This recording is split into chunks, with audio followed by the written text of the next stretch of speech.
साथियों नमस्कार। स्वागत है आपका शिक्षा मनोविज्ञान की अध्ययन विधियां की कक्षा में। साथियों आज की कक्षा में हम पढ़ेंगे शिक्षा मनोविज्ञान के अध्ययन विधियों के तहत आत्मनिरीक्षण या अंतर्दर्शन या अंतर्दृष्टि विधि। और इस अंतर्दृष्टि या आत्मनिरीक्षण विधि का अर्थ जानेंगे, इसकी परिभाषा जानेंगे, अंतर्दर्शन के लिए आवश्यक तत्व क्या होते हैं वो जानेंगे। साथ ही अंतर्दर्शन विधि के गुण, दोष और शैक्षिक महत्व की चर्चा करेंगे। तो साथियों बहुत महत्वपूर्ण क्लास है। अगर आप चैनल पर नए हैं तो सब्सक्राइब करें, वीडियो को लाइक और शेयर करें। शिक्षा मनोविज्ञान की संपूर्ण क्लासेस पर निःशुल्क उपलब्ध रहेंगी। तो देखिए हम बात करते हैं आत्मनिरीक्षण की। सबसे पहले ये एक आत्मनिष्ठ विधि है, यानी सब्जेक्टिव मेथड है। कैसा मेथड है? सब्जेक्टिव मेथड है। ये विधियाँ क्या हैं?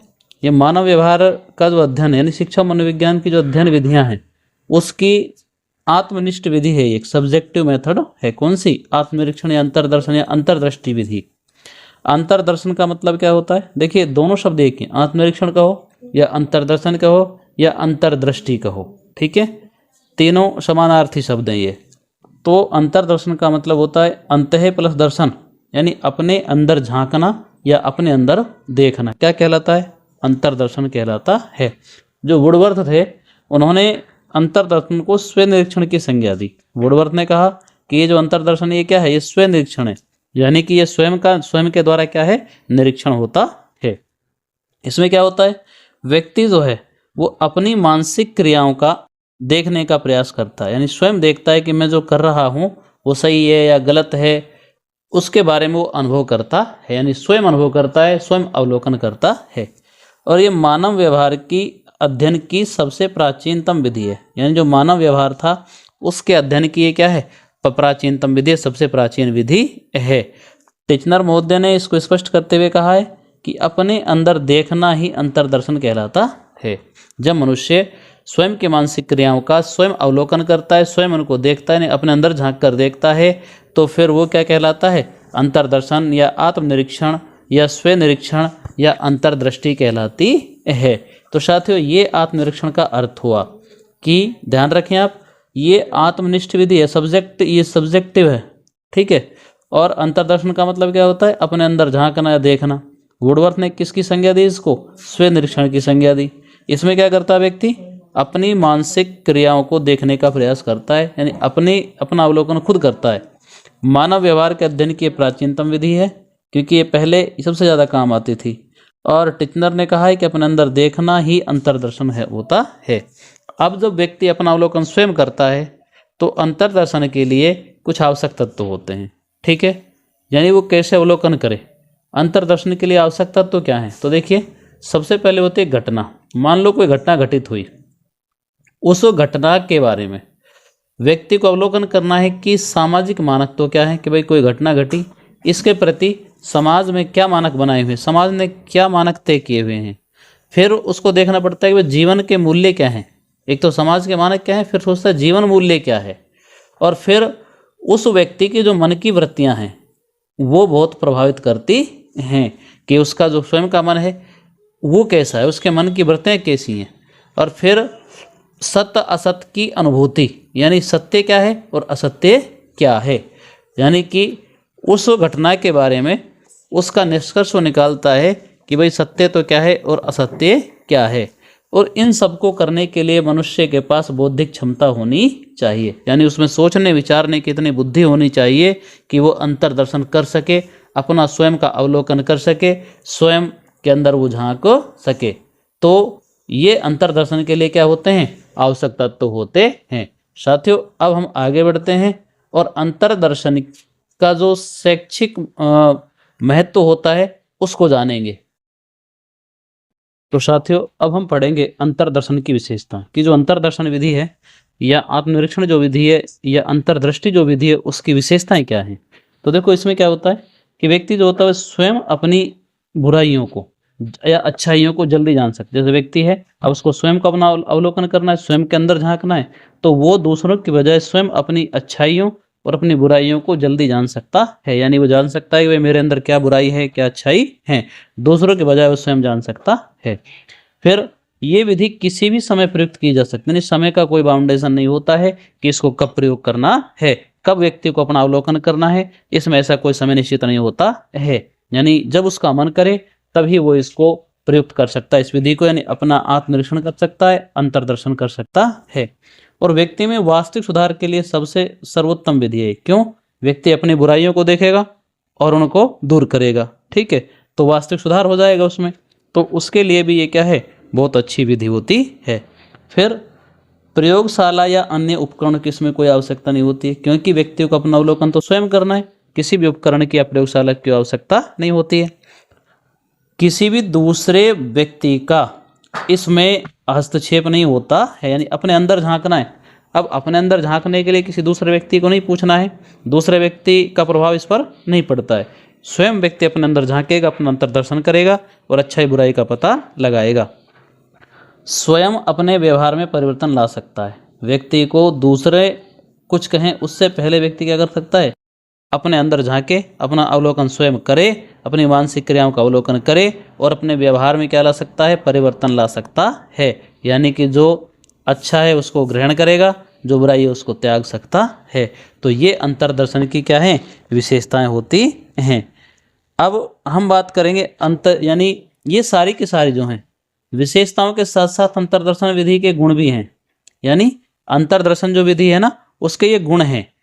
क्या क्या गुण हैं, एक बार पुनः रिवाइज देखिए। स्वयं अपनी अच्छाई और बुराइयों को जल्दी जान सकता है, किसी भी समय प्रयुक्त की जा सकती है, वास्तविक सुधार के लिए बहुत उत्तम विधि है, प्रयोगशाला या अन्य उपकरणों की क्या है, आवश्यकता नहीं होती है, और बाहरी हस्तक्षेप भी इसमें नहीं होता है, और स्वयं अपने व्यवहार में परिवर्तन ला सकता है। यानी व्यक्ति को अपने अंदर झांक कर देखना है कि मुझ में क्या बुराई है, क्या अच्छाई है, उनके आधार पर अपना अवलोकन स्वयं करके और अपने व्यवहार में क्या ला सकता है, परिवर्तन ला सकता है।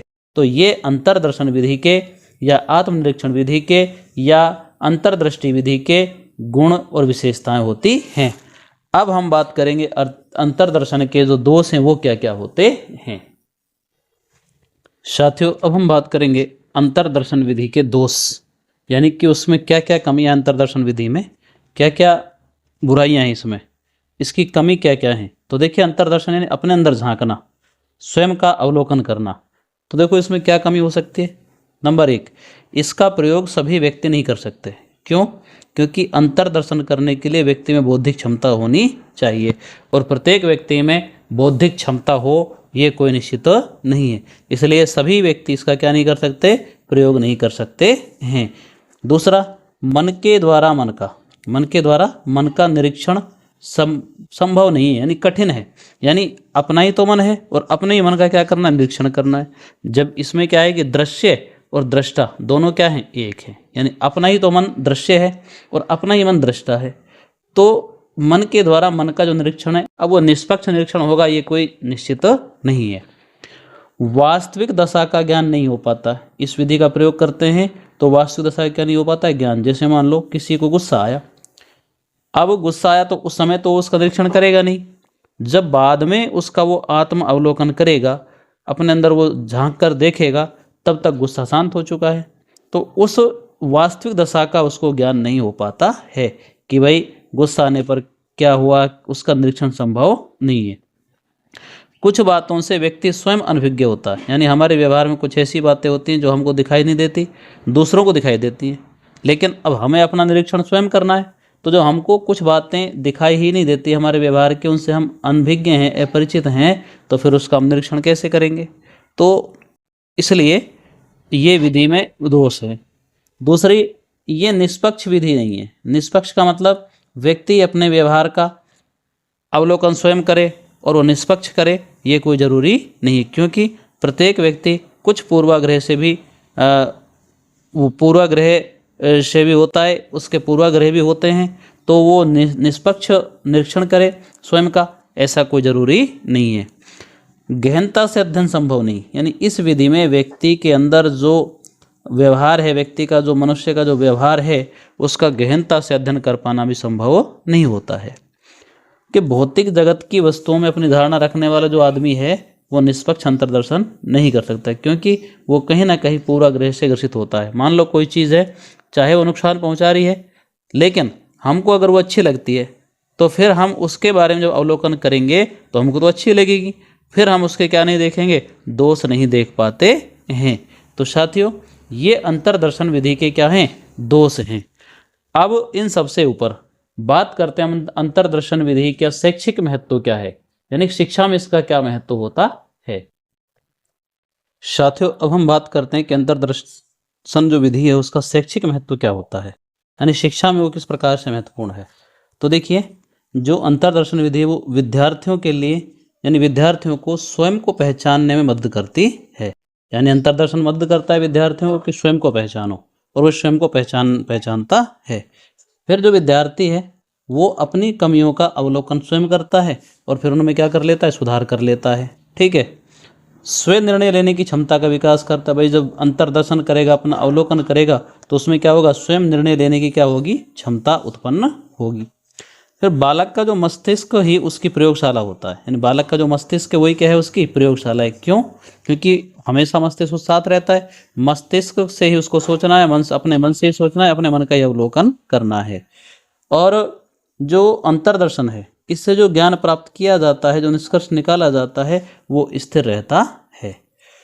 और बहुत महत्वपूर्ण इसकी जो महत्व ये है कि इस विधि का प्रयोग करने के लिए कोई विशेष तैयारी की आवश्यकता नहीं होती है, यानी व्यक्ति जब चाहे, बालक जब चाहे तब अपना आत्मावलोकन कर सकता है।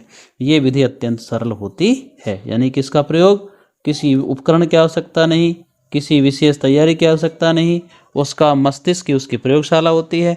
तो इसलिए ये जो विधि है ये बहुत सरल विधि होती है।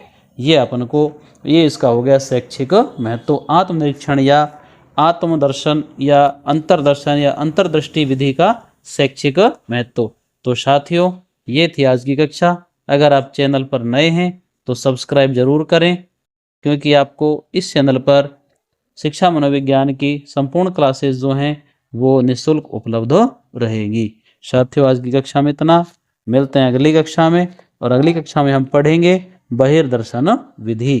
तब तक के लिए जय हिंद, जय भारत।